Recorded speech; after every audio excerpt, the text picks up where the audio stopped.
Welcome, everybody. It is me. It is the Cyber Warrior, and this is CyberWarriorStudios presents Security Happy Hour. And as always, we are here live Friday.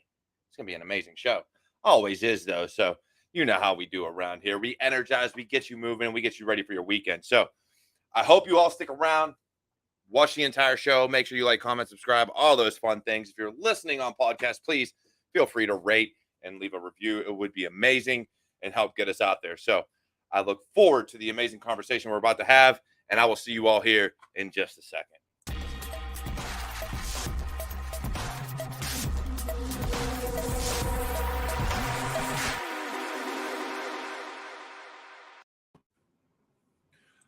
Welcome, everybody. It is me. We're back. We're back. That's right. We're back. It's me, the Cyber Warrior. And with me, as always, I have my partner in crime, my co-host, my friend, my brother, Eric Bellardo. Eric, how you doing today, brother? Doing excellent. We've had an amazing week, and we have an amazing weekend coming up for Raíces Cyber. So we'll talk about that later on in the program. But I'm so happy to have you guys here. I'm so happy to have David here with us. So let's get started. Yeah, definitely. So with us today, we have David. I'm going to butcher your last name, so I'm not even going to attempt to pronounce that, David. You could do that for the everybody else listening at home. But it's definitely a pleasure having you here. And what we're going to do today is we're going to talk about offensive security and starting your own cybersecurity company, because those are two very big things. And there's a reason I want to get into this starting a company thing, but that's going to be the majority of the show. So we'll start with offensive security. But before we get started, David, why don't you give us a little rundown about yourself and kind of how you got into cybersecurity? Perfect. Well, thank you so much, guys, for having me. And you could say Pereira, but my last name is Pereira. So, yeah. Pereira, yeah, you'll say that. So, how is starting cybersecurity? Well, that was 26 years ago, more or less, 26 years ago. And just by curiosity, man, because all the time I try to figure out how the people do the things, how the people configure the systems. In my time, maybe you remember Novel Network. I started with a Novel Network infrastructure in college. We were working with Unix as well, with the Devil's Book. I don't know if you remember that Devil's Book, the Unix. Okay, perfect. That red book with all the Unix commands. And for me, it was like an organic thing, that was so normal for me to try to understand the systems, try to figure out how they work, how to try different ways to achieve the things. And one things come to another. For some reason, I got a copy of I don't remember if you are familiar with this the recipes, how's the name? The cookbook. The Anarchist Cookbook? Yeah, exactly. The Anarchist Cookbook. Yeah, exactly that one. Man, I love that book. Did you read it? Man, that's so beautiful. So that was my first start in cybersecurity many years ago. So as we're, the original, like I said, the first topic we want to touch on is the offensive security. And before we get started, look, I got to give a shout out to everybody in the chat right now. We've got Ness Hacks. Thank you, Vanessa. I love that you're here. Mike Miller, Darren, at Gear, Menagarm. I cannot pronounce that name, homie. I'm sorry. But Cyber Panda, so many amazing people. So thank you for joining us live. But with offensive security, because, you're right. You had the Anarchist Cookbook. You had the Unix books, your red book. And actually, there was different colors. They had red. I think green was one of them and a few others. So you had all these things. What was it about the offensive side that drew you to that? Because that is something that draws a lot of people, but I think they have a misconception about the career versus the illegal side of things, where they don't have to write reports 80% of the time. Yeah. It's totally different. Totally different. Well, some people don't like so much offensive security. I love offensive security, and I love cyber deception. That for me, it's totally connected with offensive security. Normally, people are so used to have attacks and the cyber criminals succeed. Normally, you can see the news, and all the time you see leaks, and a lot of time people got hacked, etc. And in offensive security, you try to modify the paradigm. You try to modify the things, and if you receive an attack, why you can't defend yourself? Why is the reason you can't do that? And depending the jurisdiction and laws, etc., you can do some specific things. In some people talk about hackback, right? And but I prefer cyber deception. It's a better concept for me, because in cyber deception you use the same techniques, the same tactics that the malicious guys use, that your adversaries use against you. You can use them against your adversaries, against the malicious actors. So I think it's a nice thing, and everybody needs to think about it. It's my opinion, of course. So Yeah, definitely. And I don't disagree, because I think from the standpoint of security, you have, whether or not you're on the defensive or offensive, you should always be thinking in the opposite side. Yeah. So if you're offensive, okay, if I do this, what would they see? How can I hide that? How can I keep them from seeing that? Can I disable an EDR without triggering an alert? Can I do all these different things? And if you're not thinking of it in those terms and trying to bypass security measures, then as a pen tester, it doesn't really matter. But as a red teamer and someone that is trying to be quiet about things and find vulnerabilities, that should matter in how you can be quiet. But from the blue team perspective, you should be thinking about the offensive side. Okay, can they kill my EDR? Can they clear out the logs? Can they escalate privileges? Are these vulnerabilities there? So looking at both sides, I think that even as an offensive guy, and you can correct me if I'm wrong, but do you still not need that understanding of firewalls, IDSs, IPSs, SIMs, and all these other security tools that get put Of course, totally agree. You need to understand all the technologies. It's, for me, normally the ideal scenario is when you start in the blue team and they go to the red team or purple, etc., because you are going to have the best of the two worlds, or you already have the entire knowledge you need. Because one important thing, it's almost impossible that you can protect something if you don't know how this something is going to be attacked. You need to understand how it's going to be attacked. And if you are familiar with the defensive technologies, firewall, EDR, software, etc., you are going to understand how the malicious actor can be detected. And from the red team perspective, you are going to understand how the malicious guy is going to act to avoid that detection. So you need to know both worlds. It's almost impossible to do a good job if you are not familiar with the entire technologies, defensive and offensive technologies. So it's my opinion. Again, I'm not totally right, of course. Maybe some people think different, but by my experience, if I don't know how to protect, I don't know how to defend. Is my opinion. Yeah, definitely. I completely agree in that concept, because, and like I said, it goes both ways. Now, I never thought about that from the perspective of it pays to be a blue teamer before you're a red teamer, right? It pays to know the security side and how to secure a network before you attempt to break into it. While at the same time, I think this is where I'm going to kind of diverge, in that I think it pays to know sysadmin and networking and how all these technologies and all these logs generate before you're a blue teamer. I'm not saying it's a necessity. I just think it helps you.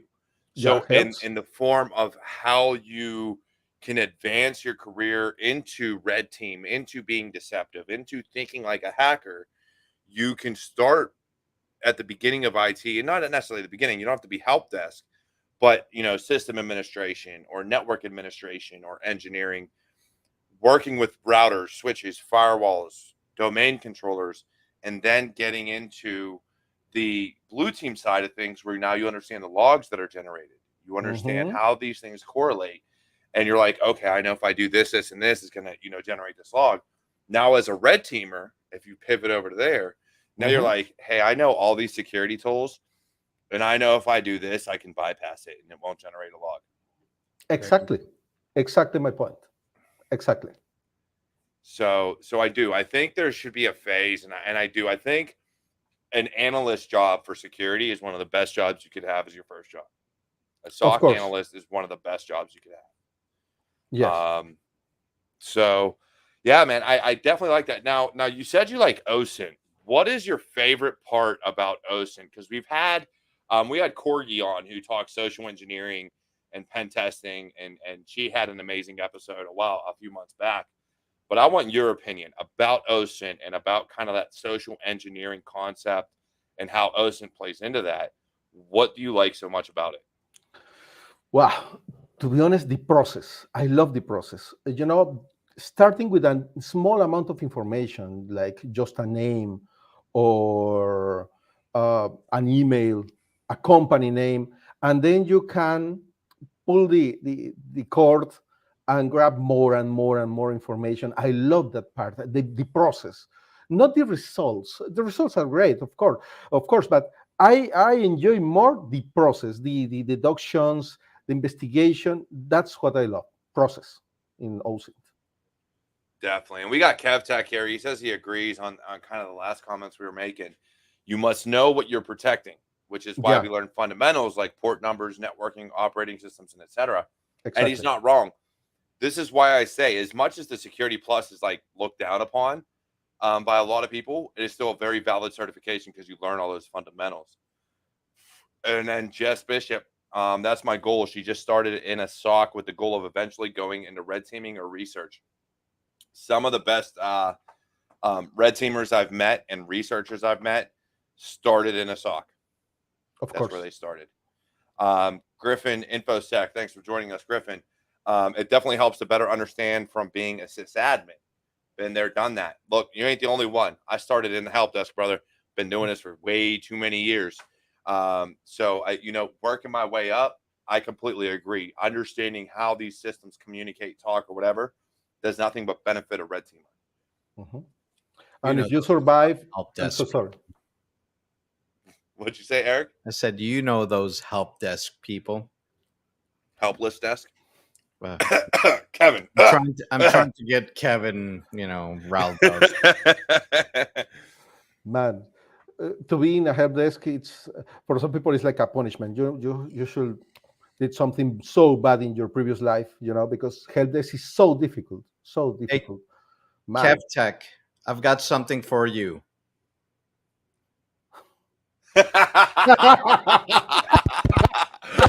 Can you fix my printer? Wow. Or I don't have internet. I don't have network. I will say this. One of the things in terms of security that helped us, taught me, especially in a corporate world, is those soft skills, those people skills, is being able to interact with a client. Because working in help desk, especially from a military standpoint, you're dealing with, I got sent to like generals' offices, like, hey, go fix this. Mm-hmm. I'm a lowly like E2 going to, a 1-star or 2-star general going, okay, I'll go do that. But then you talk to them. And so it helped develop that ability to communicate with those that were many tiers above you in terms of superiority and time and service. So that help desk just took me leaps and bounds, but it also took away that fear, because a lot of us have a fear of talking to executives, talking to your CISO, your CEO, your CTO, your CIO, with high rank people. Mm-hmm. But at the end of the day, if you do that so often, it just becomes huge to be able to then take what understand their level and their knowledge and their capability, and explain it in a way that they'll understand, because now you understand the business and the money. And for that moment, you are superior in knowledge compared with them. Mm-hmm. So that makes you realize, man, those are people like you. Okay, maybe with better pay, better payroll, more rank. Okay, perfect. Perfect. But people like you, non-special, they sleep like you, they eat like you, they talk like you. They are humans, not better than you. And related with your question, I think the one of the most important soft skills you need to have, patience. Oh yeah. Patience, man, because sometimes you explain something and people don't understand. You try another way, another way, another way, and for you, you think, man, I can't explain this better. I'm so simple in the explanation, and this person do not understand me. So, man, what I can do? So I think patience is the first one, Oh and yeah. gives you better optics, right? And teach you how to explain things in a very simple way. Being in a help desk, I think that gives you a very important soft skill. You can explain complex concepts in a very simple way, and allows you to teach in a way. Yeah, for sure. Jess has a comment here, which is why I was chuckling. I learned my people skills as an MP, military police, for those that don't know the lingo. Mhm, mhm. Arresting high ranking officers teaches you to be extremely tactful in how you speak. Yeah, yeah, you're not wrong, Jess. Yeah, totally, when you totally. gotta arrest them O levels, it gets tricky. Yeah, Just imagine the CEO in their underwear. You'll be able to deal with them just fine. That's the cliche, right? Yeah, a little bit back here, a little bit. But yeah, I definitely think that, as you learn and as you grow, especially from a pen testing and red teaming and offensive security perspective, understanding that CEOs and directors and managers are people too, and even though they're above you, they're still human, which means they still think like a human. They're not robots. So, from an offensive securities perspective, I'm going to bring this back around right now. That gives you the capability to utilize OSINT and social engineering and all these different tools to then enable yourself to be able to bypass their controls. So exactly. they have a password that, guess what? You know that they're not the most security minded. So let's go figure out what their dog's name is, their wife's name is, their anniversary, and the birthdays of their kids. And I'm going to That's it. guess their password. That's it. That's really. I learned my skills from Hooked on Phonics. Mike, what are you doing, homie? Oh man, I love my chats. They're in these. They're great. But yeah, I do. I think offensive security has its place, and it has a very, very important role in security. Now let's step back and kind of look at it.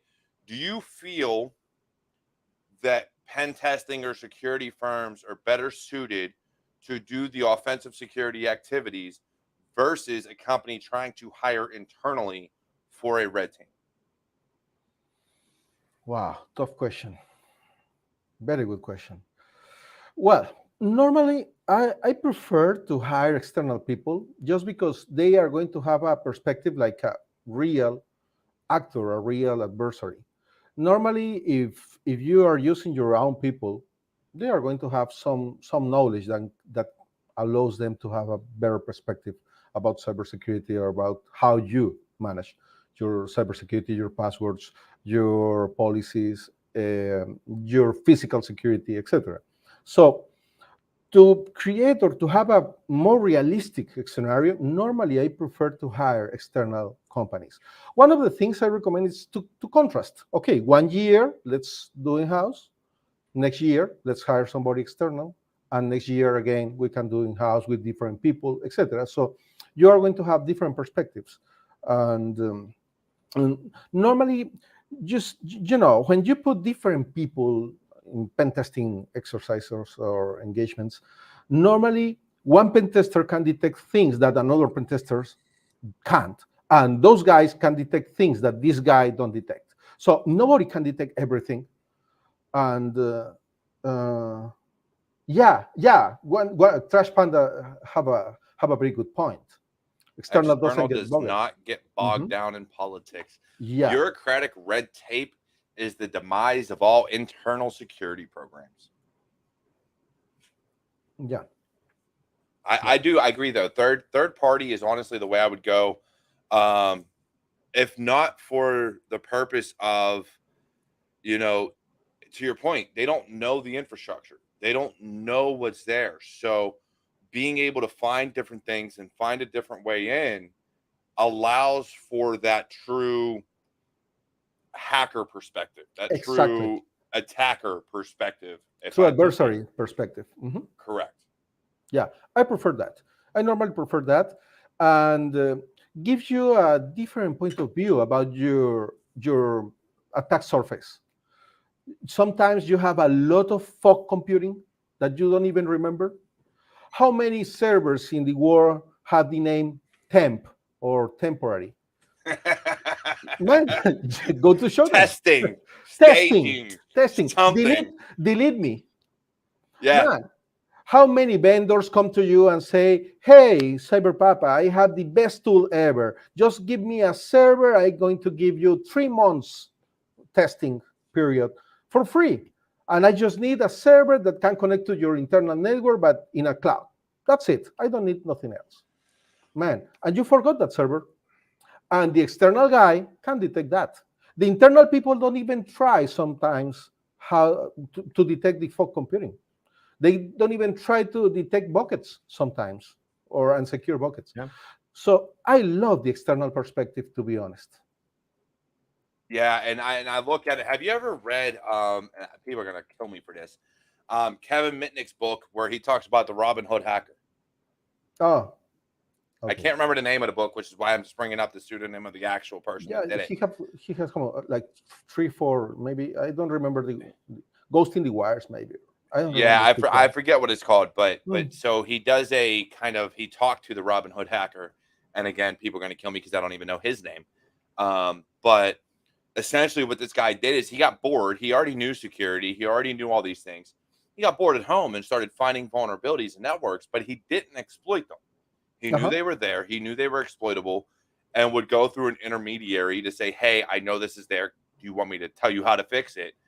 And so one of the biggest things and the very first thing that he talked about was finding a proxy server that was no longer maintained, was out of commission, just kind of sat there plugged into the network, and he knew it was a way into the entire network. So when he went and talked to this company, because they said, yeah, come in and fix it, mind you, a while later he got arrested by the New York Times, but that's neither here nor there. So whenever he went in to fix this, they said, okay, how would you like us to fix this, or how should we fix it? He literally took a knife, cut the cable, and took it offline. Yeah, exactly. He said, you don't maintain it, you don't need it, you don't use it. Why is it here? Cut the cable. There it goes. Just remove the risk. It's gone. Avoid the risk. Exactly. Yep. I have a bad experience with that Robin Hood thing. Like 3 times in my life, I was so young. And when you start in this world, you start trying things. And when you want to start to trying things with other networks that don't belong to you. So sometimes you find things. And well, I remember at university with a big problem in their website, a big one. So my Robin Hood guy, my internal Robin Hood guy, say, just send an email and tell them. I say, okay, but I'm going to use a disposable email. And my other guy in the other side said, why? You are doing nothing wrong, so you are okay. Use your own email. I use my own email. Stupid. Oh, no, David, yeah. no. Man, I was young, and you want to save the planet, hack the planet, So, man, to have a very short story, but even with that, they don't talk to me, and that was enough for me. So I say, okay, I'm going to call these guys because they didn't read my email. So okay, I'm going to call them.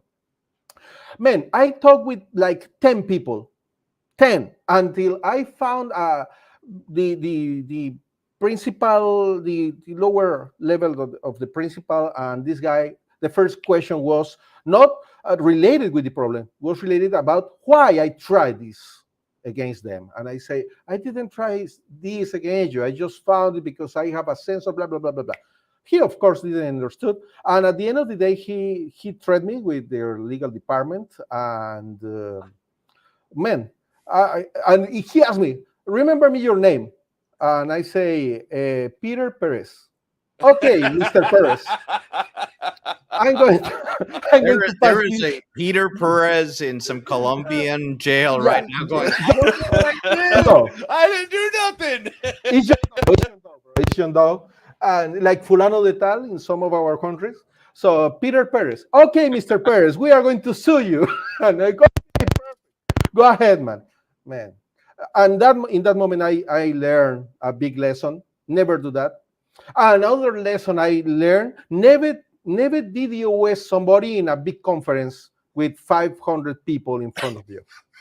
No, that's all bad. All Important lesson. Important lesson. bad. So it's funny. So before we start talking about how you created your own company, because I do want to talk about SecPro, I want to talk about how Robinhood hacker kind of got burned. So what he did is he found a vulnerability in the New York Times. Now this is after the New York Times has already been breached, claimed they fixed the breach, and said they couldn't be hacked. And this is the problem. As an organization, if you own a company and you say you can't be hacked, you will be hacked. It's going to happen. Okay, now that I got out of the it's way. just an invitation. It's But just, this ship is unsinkable. exactly. Oh, like yeah, exactly. Exactly the same. Exactly. Exactly the same mindset. Man, So it's just not, it's open season, bro. it is. And so they did that. So he went in, he found a vulnerability. Utilizing the same methods that he had previously for several other companies, went through an intermediary, said, hey, I found this vulnerability. I thought you'd like to know. They said, we are not hackable. That vulnerability doesn't exist. This, at the third. Finally, after kicking him around for so long and not being willing to fix it, he said, fine, and started using their paid services for free, and then leaving his handle and tags and names everywhere that he used. And then he got sued and thrown in jail because they said it was some exorbitant amount of money that he had exploited from them. So it was definitely one of those things where he finally just got pissed off. Like, look, I tried to help you. You didn't want to listen. So now I'm going to screw you over. Like, exactly. You should have stopped before you did that and thought things through. So you kind of deserve to be in jail. But at the same time, I understand the mindset of, I tried, homie. I'm going to just abuse you now.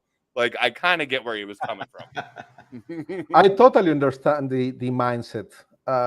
In some cases, I think the same. I didn't the same, but I think the same because I think everything starts going bad when you think we are safe.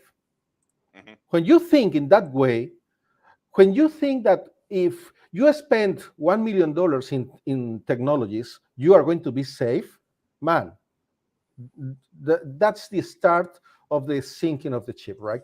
Because to have technology doesn't mean in any case that you are safe. You have more toys to control, more toys to configure, more toys to play with, and more points of failure. Just in case. I love when companies say, this is a single pane of glass. Uh-huh. Oh, that's your favorite saying, Eric. What are you talking about? I've got 10 single panes of glass right now, so I still have 10 systems. Exactly. So, and single pane of glass or artificial intelligence or blockchain. Oh, hold up! Don't mention AI. Man. We got CERN AR in the chat. Don't mention AI. Don't make me talk about blockchain. No, don't make me talk about that things, man. Or smart contracts or Web3. Oh God. Yeah, it gets crazy. And what I think about though is when you get something like an EDR these days, and oh God, Griffin, come on, homie. Really? You had to bring up machine learning? Actually, machine learning actually works. I ain't gonna lie. Behavioral analytics and machine learning actually work. AI, I'm still not fully convinced on. But when you look at like your EDRs and your blinky lights, and so many ears perk up, so many companies will say, "Hey, this EDR will fix all your problems. It'll catch everything." Wait, is it an EDR, NDR, XDR, MDR, SOAR? Which DR? Hey, hold up. SOAR is different. Dominican SOAR Republic? is an automation platform to block shit after it's already been found. EDR does not block stuff until you tell it to block, unless you have a policy in place that says, if this triggers, then block it. SOAR ties into your SIM. SOAR's a whole different beast. It's not even EDR. It's military grade security. Oh my God. Hold up, Kev. Who's Kev runs on Duncan? Because, oh my goodness. Military grade security. Don't get me started on military grade. I love that. Military grade is the lowest common bidder. I love when companies say, hey, this is military grade. Have you been in the military? Have you seen military grade? It's not the best. I'm not going to say nothing about it. Just flew in from out of town, and boy, are my arms sore. Oh, you know what, Trash Panda, get that nonsense out of here. But yeah, I look at these things, and so let's take, for example, and nothing against Cylance, I do.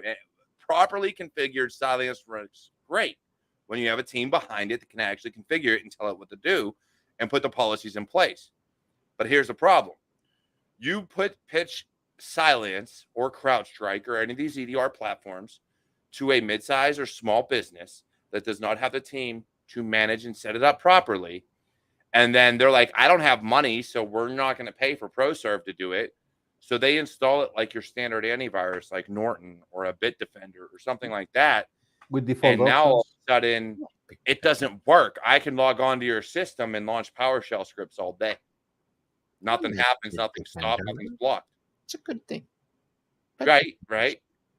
So to be able to do these things, I look at the concept of EDR as an XDR. Now I do give it to Palo, because Palo with their XDR platform, you actually have to log into the firewall software to configure it, which means in order to configure it, you need to have someone that actually knows firewalls and knows security.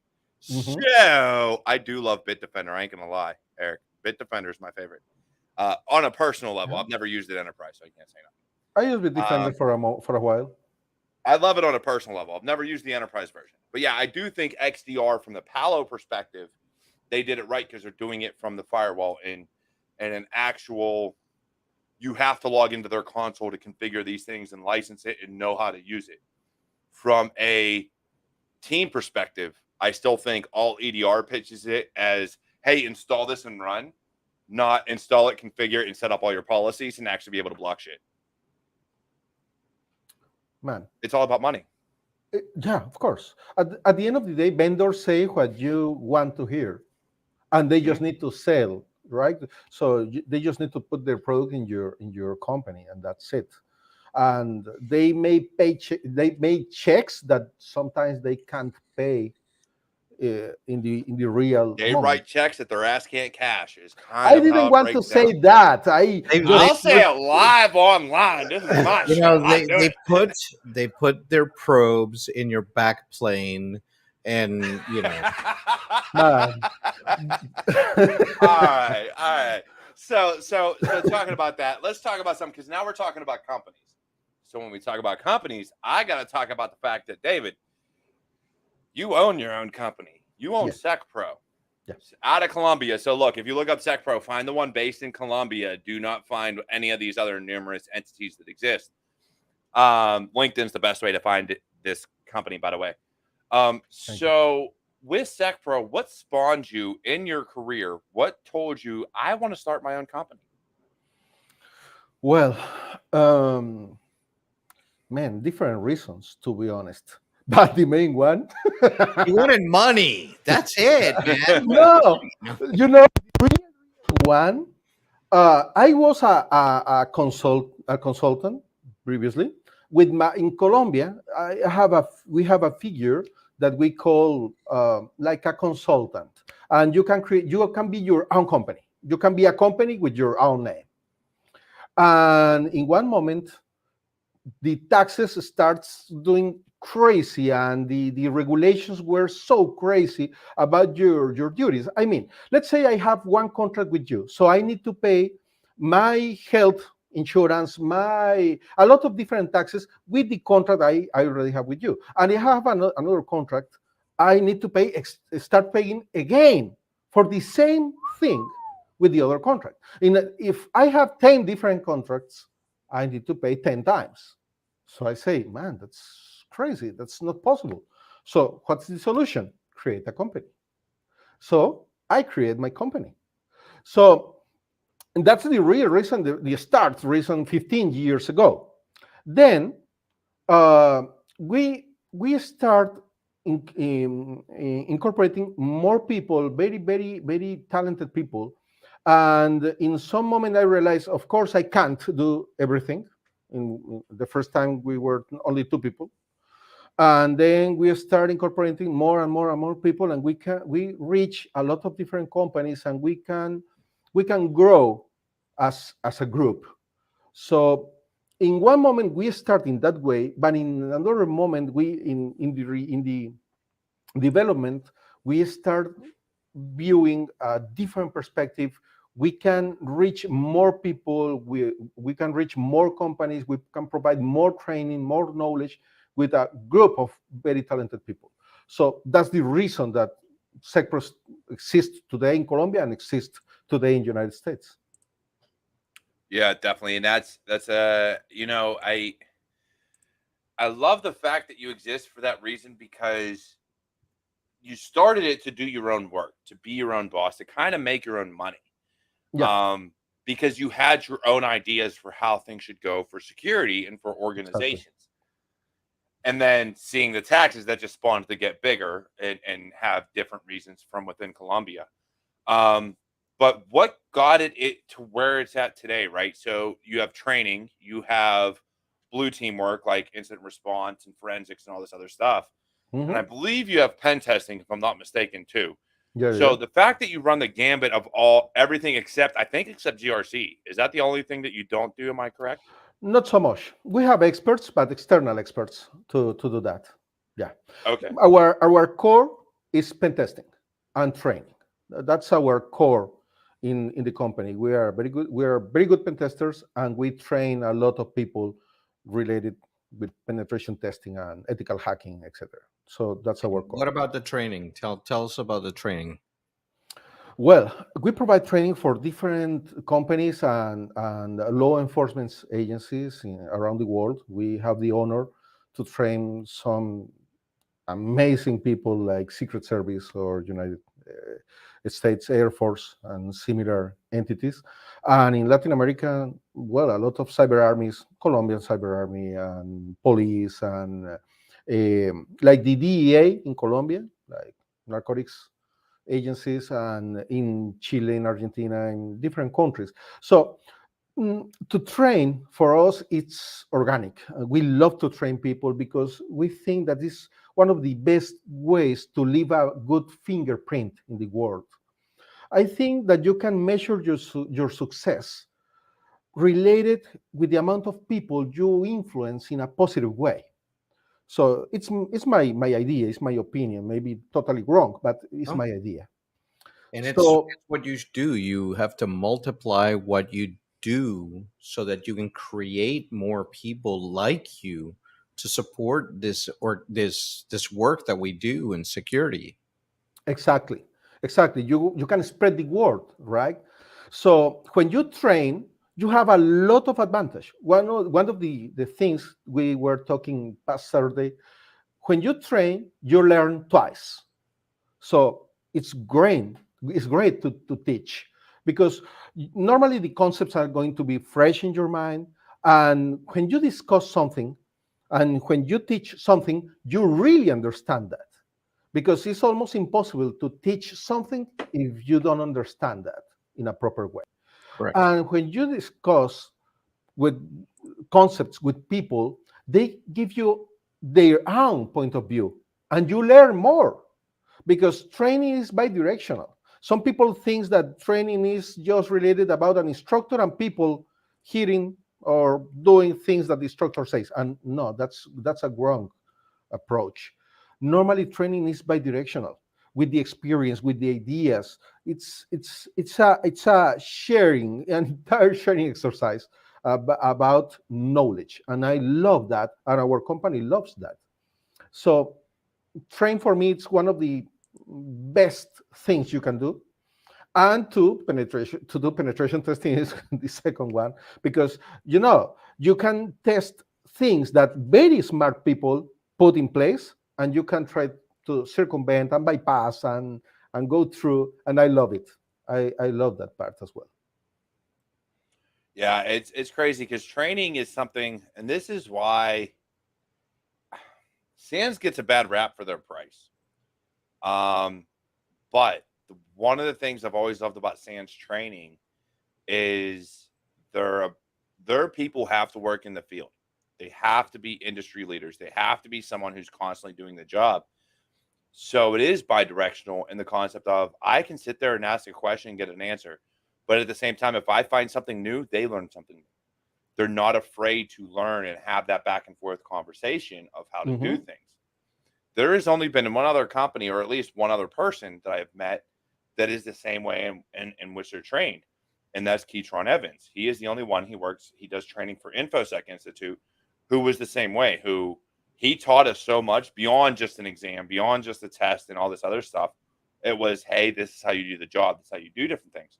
And if Exactly. you knew something that he didn't know, was willing to take it in and understand it, like, oh, I'll apply that to the next course or the next lesson. And so that capability and that back and forth is what really matters. Boot camps get a bad rap because when it comes to training, a lot of your boot camps teach just the test. They don't go beyond. They don't teach the job. They don't I teach don't the like that. career field. They teach just the test. And that's where Totally I've agree. always had a problem, with the exception of InfoSec, who, if you get the right instructor at least, goes above and beyond to teach a job. And Sands, who you can ask them questions beyond what the test has, but about the material at the very least. And like, hey, if I want to do X, Y, and Z with this, how would I do that? And 9 times out of 10, they know. And if they don't know, they know who to ask to go find out to come back to you the next day and give you that answer. Mm-hmm. Mm-hmm. I love that. Normally, an instructor shouldn't be afraid to say, I don't know it. Let me You look for find it. out. Because yeah, exactly. Because it's not a bad thing that you ignore something, because there is so much knowledge that it's almost impossible to know everything, right? Yeah, we So can't know everything. exactly, exactly. And normally, me as an instructor, I just teach things that I normally did or I normally do in my normal life, right? So sometimes people call me and ask me, "You can teach this?" Yeah, I can, but I'm not an expert, so I prefer don't do that. Throw No, expert out the window. Expert does not exist. Anybody that calls them, well, let me well, let me fix that train of thought. In a specific subset of the career field, yes, I will say you may possibly be able to be an expert. But in cybersecurity, no, anyone that it's calls themselves a cybersecurity expert is lying to you because totally, the yeah. field is way too broad. We use the expert word in a very, very freely way. Yeah, yeah, totally agree. I refuse to use it. Anytime someone calls me an expert, I say, no. Yeah, it's almost I'm a impossible to be an professional, expert. maybe, depending on Maybe, what day you catch me and what time yeah, of the day. But I am no expert by any means. yeah. Normally, I say, well, I have some ideas about that thing. Yeah, yeah, totally agree. But when I teach something, I really need to feel that I know what I'm going to teach you. That Right. I can receive any question about it and I can answer. At least I'm gonna have an idea about your question. And if I don't have an idea, well, normally I'm going to say I need to look for it. I need to look for somebody else that can tell me. But Right. thanks God, no, that doesn't happen normally. Normally, I try to manage the thing or the subject I'm going to teach in the best way possible, and I explain the things and teach the things in the same way I normally do in the field, in the real life. I don't like so much. There is a lot of theory or theoretical people that Mhm. all the time are in the teaching part, but they don't Yeah. have real field experience. They have a lot of concepts, of course. They have a lot of knowledge. I don't say the opposite. But I prefer the real experience, the real field experience, when you need to teach something, because people in real life, they are going to form things that they are not in the books or they are not in the manuals, and the experience gives you a different point of view. Yeah, like And that's Gryphon says, the biggest thing. you got to love when you deploy a new tool and you become the subject matter expert. And that's happened to me over my career many times when I've deployed something and all of a sudden you are the most knowledgeable person in your organization that does that. So you know the things that are not in the manual, that are not in the training, because you had hands-on experience Exactly. and you fixed the workarounds. I got a story about great that. point. Got a story about that. So my time in the Air Force, mind you, I served in 2 branches: Air National Guard in Pennsylvania, 171st Air Refueling Wing, HUA, and the Army, and HUA. And so I did both. But when I was in the Air Force, we had the G20 summit come to Pittsburgh, and I forget what chat tool they used. They used something, and I can't remember the name of it. But my chief at the time was like, "Hey, I need you to learn this software." Cool. So I went in, learned everything I could about it, ins and outs, everything you need to know. So I was the first one on shift for the G20 summit and got them all set up with said chat client and helped them with everything, including their help desk people that they brought themselves. I knew more than all of them because I had spent the time to actually learn the tool and how it works. I got told before I left, and even the next day, you can't let them know you know what you know, because then it makes everybody else look bad. And I said, well, maybe you should have told your guys to know the same things that I know. Maybe you should have told them to get learned on the software so then they would know what I know. You gave me a mission. I accomplished it. Yeah, they didn't like that too much.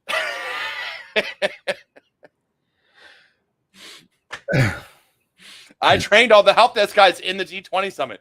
Every country, everybody that somebody brought, taught them all. Hey, this is how you configure it. Hey, this is how you do it. Hey, this is how you do it. And it was great. It was a great experience for me because I got to work. I think it was Jabber, actually. I didn't think about it. I think it was Jabber they were using. I got to learn all about it. Knew how to configure it, set it up, helped all their guys. So their help desk people that they had brought knew what they were doing from then on. And then I got in trouble for knowing about a product I was told to know about. Oh, man. Don't ever be an expert in the military. Know the bare minimum for your rank. All right, that's what you should do. My dad was in the Army as well, and he all the time said, do not offer yourself, do not deny yourself. All the time he says that. Yep. Yeah. The big thing I learned before, I know I'm going to go down a military rabbit hole real quick, but the biggest thing I learned before getting in was do not raise your hand for any questions, because at that point you're volunteering for a job that you don't want to do. So if they ask you if you play football, just say no. Don't even raise your hand. Nope, you don't do it. If they say you know computers, nope, you don't. Because they're not going to give you computer work. They're going to give you something completely out of thin air. You know, there is no elevator, and we need to carry on these computers to the 5th floor. So, yep. Go ahead. Yeah, I know. So that's what I learned when I first got in. Don't volunteer yourself for anything. No, not at all. Not at all. But yeah, I do. I love the fact that you own your own company, though. And Eric's been down that route. Actually, he was down that route and was quite successful until the pandemic. So with that, what is the favorite part of your company that you do? Is it the training? Is it the forensics? The best part, what you feel is your bread and butter and just your passion for your company? Which section of it would you say it is? If you can even tell me what it is. Yeah, of course. Pen testing, penetration testing, ethical hacking, of course, and training. That's the brightest part of our company. Yeah. I can get behind that. Those are amazing things to do, because the red team side of things is hard to do. I think it's harder than even a blue team role, to be honest. And it's not the, how do I put this? It's not the amount of work. It's the way you have to deal with clients for it. It's the way you have to present information. It is the secondary side of it. It is not the initial work. I think they're both on par with each other. Whether it's breaking into a computer or securing a computer, they're kind of on par. It's the way you have to present information to a company to get them to actually mitigate a vulnerability that you found. That is where I find the hardest part for a red team and a pen tester is, and why I think it's harder than the blue team side. And sometimes, I have an issue one time with an American company. In the statement of work and in the rules of engagement, we told them we are going to use brute force. We didn't specify, but when I say brute force and was a web application penetration testing, well, you know that I'm going to use brute force against your directories, against your passwords, against almost everything. And they signed that, and they authorized us to do that. And when we did that, well, before the start, we told them, we are going to do this. And they said, okay, no problem, perfect, go ahead. We start, and for some reason, the infrastructure started doing very weird things. And in one moment, they collapse. But man, we just attacked them like 15 minutes, nothing else. Let's say 3,000 attempts, let's say 10,000 attempts in brute force, only against a password. And for some reason, their website collapsed. Man. Was it password spraying or an actual brute force? No, not even a password spraying. It's only against one web application, not password spraying at all. No. So you're like admin and like 3,000 passwords. Exactly. 10,000 okay. in 15 minutes. So it's not crazy. It's not. No, it's normal. Man, they went crazy. They stopped the exercise. They say, you are attacking us. No, we are doing brute force. And that's allowed in the rules of engagement. And they say, yeah, but not in that way. What that way?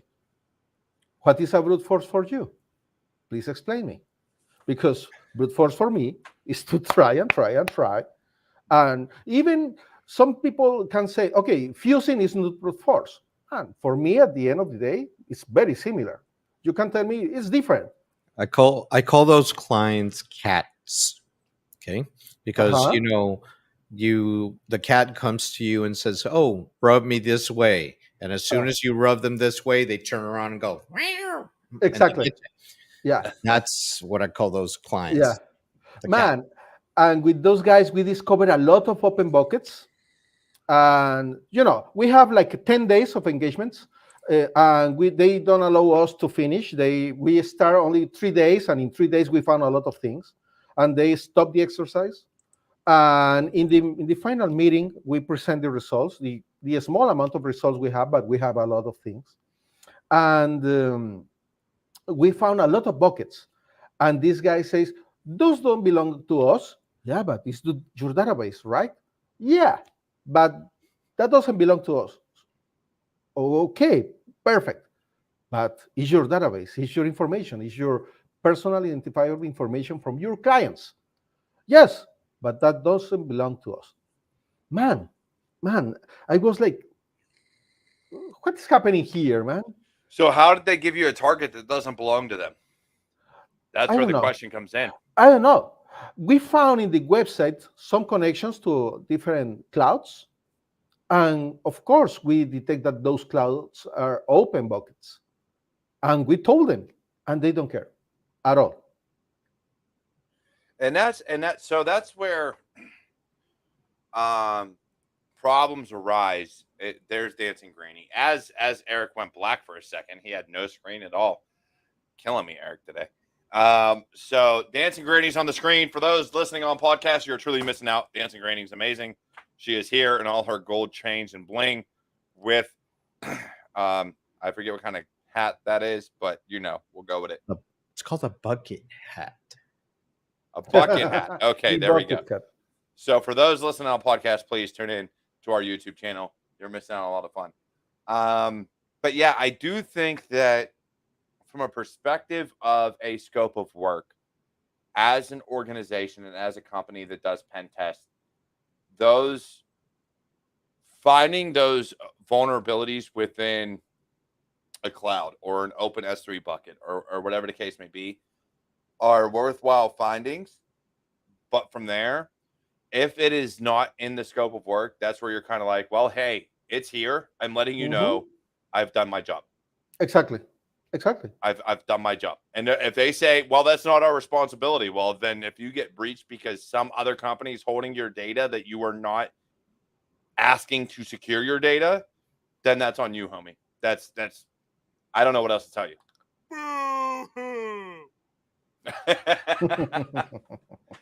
Eric.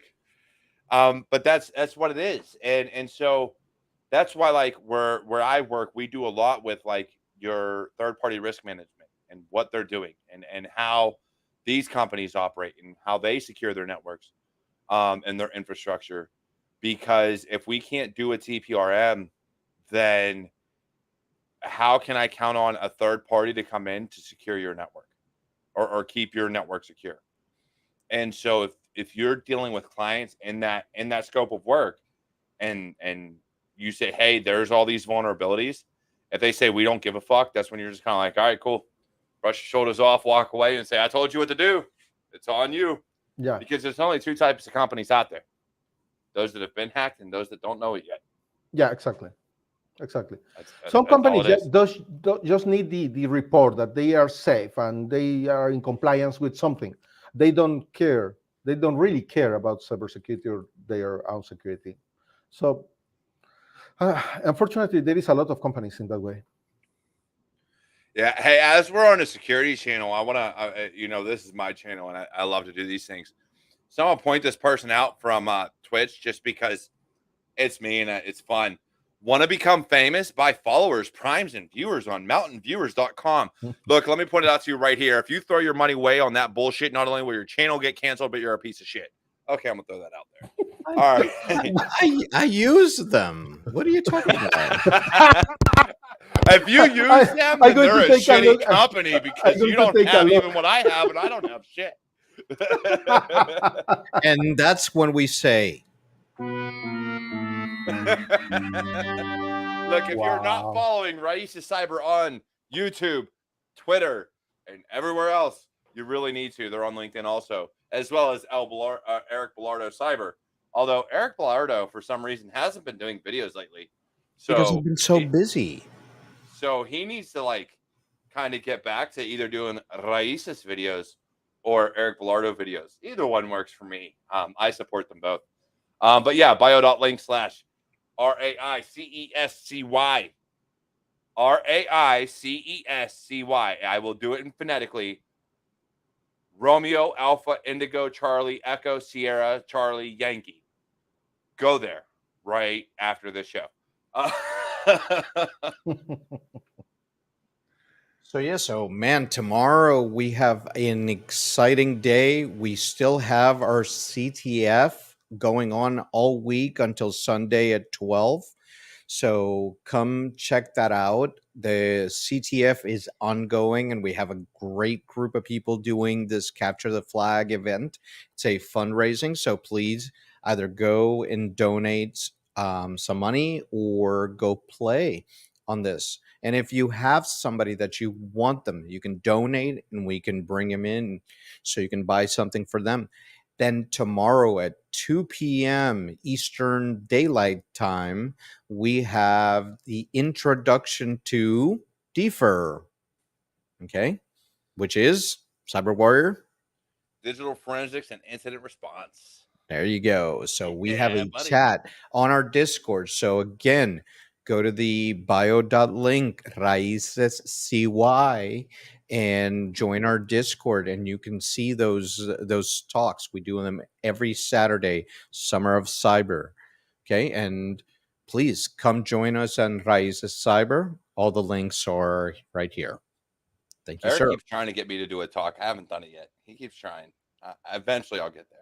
when I get Mr. David is going to be doing a talk here on I think it's on the 28th, right? 28th. Yeah, exactly. OSINT. Oh, We're for going to talk what? about OSINT. OSINT about Oh, infrastructure. oh, OSINT's so much fun. Yeah, I love We it. talked about that earlier. I love OSINT. I love it. Now, let I me ask love you it. a question, David, before we Sure. sign off, because it is the top of the hour. So Sure. before we get your final words, I got to ask something. When you're doing OSINT, so you can get data overload very quickly.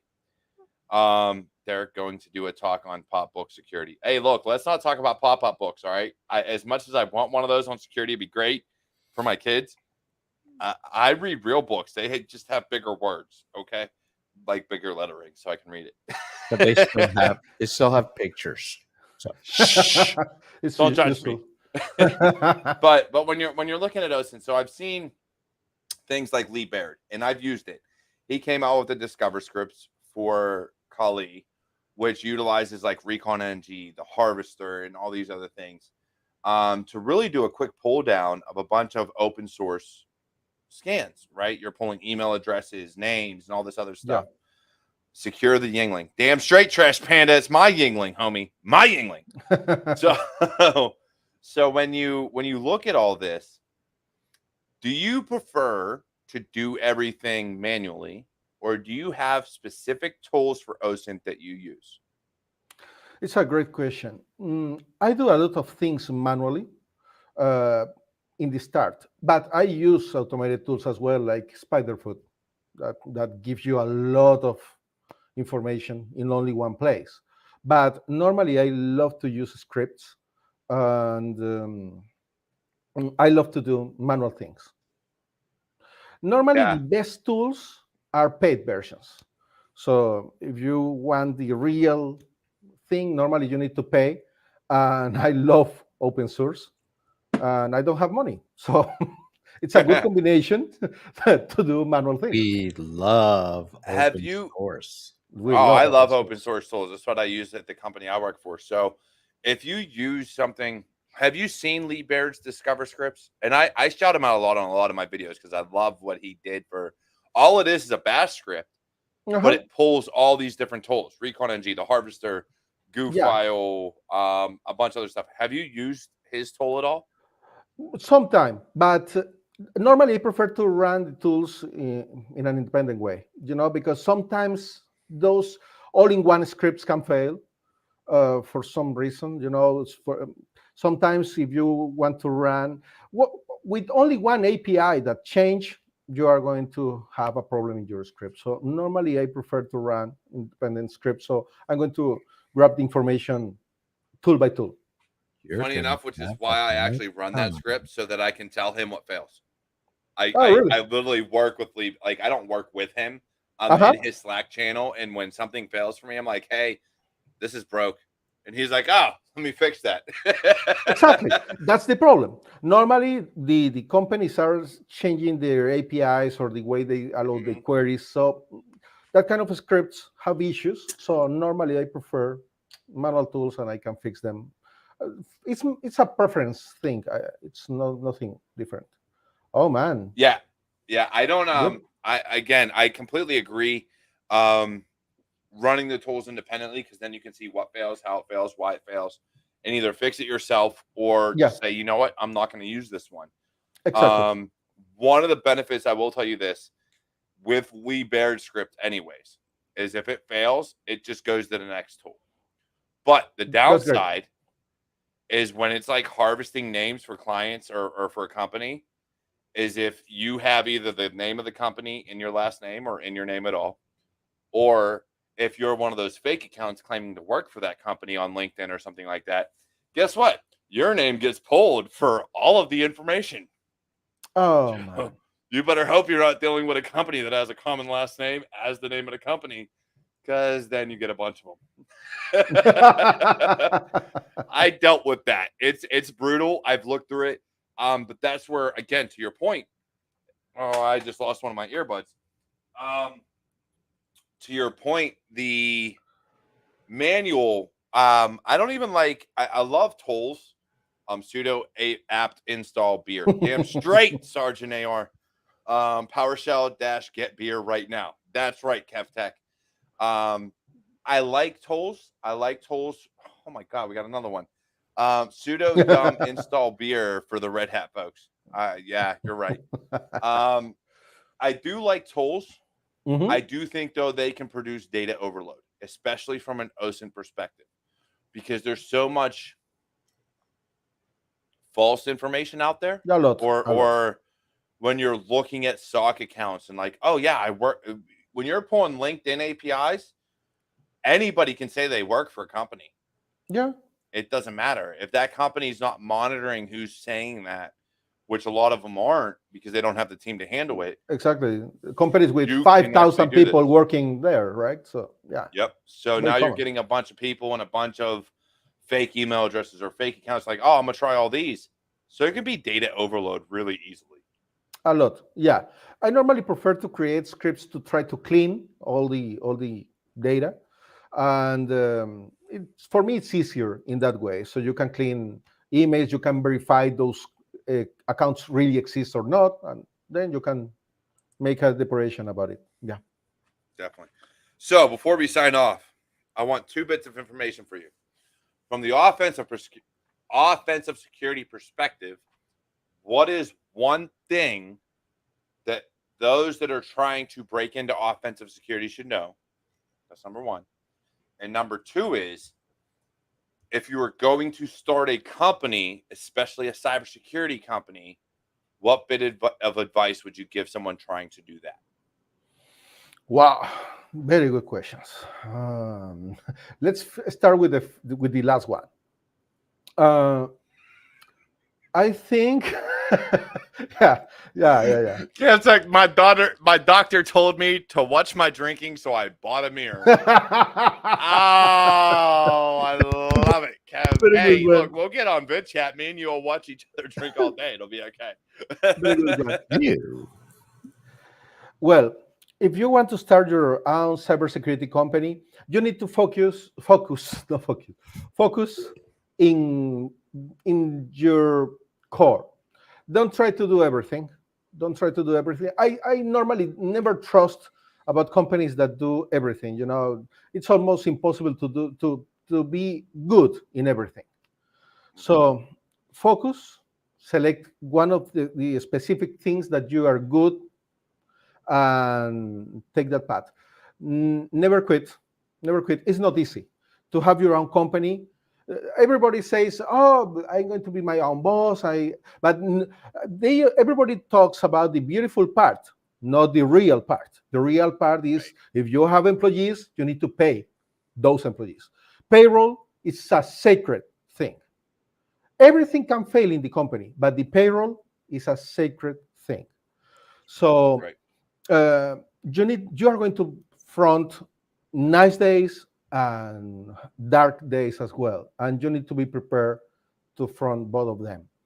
Correct. And uh, never quit, as I mentioned before, and with never quit, I am talking about a lot of things. You need to manage. People is going to leave your company, even if you treat in a very well way, if you are nice with your people, if you provide them everything and you feel everything is okay, one day your best guy is going to come to you and gonna say, hey, David, I I got found another another. job. Yeah. And the way you need to react, man, I wish you the best in your future. You are great. Go ahead, man. Go ahead and grow up. That's the way you need to react. It's hard for you, yes, a lot. It happens to me a lot of the time. Um, People need to evolve, and sometimes people thinks or feels that other company can give them better opportunities or better perspective, and you need to manage that. And it's normal. It's not your fail. It's not your fault. It's gonna happen, and it's normal. And your people, your employees, mm, they are the core of your company. They are the structure of the company. So people is the most important thing. So they need to be, let's say, happy. They need to feel that they are doing something good, that they are fulfilling their expectations. and they need purpose. And you as a leader needs to provide that purpose. You need to provide that north, that you need to be the compass of the organization. And a good leader knows how to do that, and a good leader need to involve or needs to know how to involve all the company in their future. That's important. The paperwork, etc. That's easy. Almost everything can be online. So to create the company and have a name, well, that's easy. Well, a good name is important. A good name is important. Yeah. A good name is catchy, man. Yeah, a good name is important. And well, that's my advice. Never quit. Your people is the most important, and people need to evolve, and you need to allow it. So, well, I think it's that and focus. Yeah, definitely. I don't disagree with you there. And from the company standpoint, you know, KevTech said it. Even if you level them up, they will leave, but it's okay. And Trash Panda even said, train them up. So if they do hang around, they're awesome. And I do think from a company perspective, people kind of get afraid to help people evolve and become better and train them up to be managers and leaders and things like this because they're afraid that they'll leave. Well, but if you don't do it, the saying, what if we train them and they leave? It's not that. It's what if we don't train them and they stay? Exactly. And so it's one of those things. So yes, David, it's been amazing having you on and your perspective on just owning in a company and how you got started and how it came about is truly amazing. And I hope to see your company succeed even further now that you're in the US and growing here within the country is a great thing. Before we go, Eric, any last words? I know you got a lot to say about Raíces, so let's throw it out. No, like I said, please visit us on the bio links. Join the organization. We've got so much going on. Tomorrow we have the Summer of Cyber Introduction to DFIR. That's a free talk. Just come join the Discord and also join the CTF. All the information is on our Twitter. So follow Raíces Cyber Org on Twitter and you'll get all the information. Thank you very much. It's been a wonderful show. David, it was a pleasure having you on the show today. And Cyber Warrior, take it away. Thank you so Definitely. much. Look, as always, everybody, look, I love the fact that you're here. Please like, comment, subscribe, all those beautiful things because they do truly help out with the algorithms and just letting others know that we're here. And I ask you to do that for any content that you actually enjoy and watch, whether it's mine or somebody else's, Eric's, David, who his YouTube channel is actually in the description below. So please go check out David's channel too. But anybody that you watch, please go ahead, like, comment, subscribe, share. If you do not share videos, then other people are not necessarily going to see it. So please share it. Twitter, Facebook, LinkedIn, you name it, please do so. If you're listening to this on podcast, please give us a rating. Please drop a review and share this on there so that other people know to come and find us. Otherwise, this is Cyber Warrior Studios presents Security Happy Hour. I'm the Cyber Warrior. We have the Cyber Papa, and today we have joining us David from Sec Pro. So thank you, David, for joining us. Eric, as always, thank you for being my partner in crime, my brother, and my friend. And I will see you all in the next one.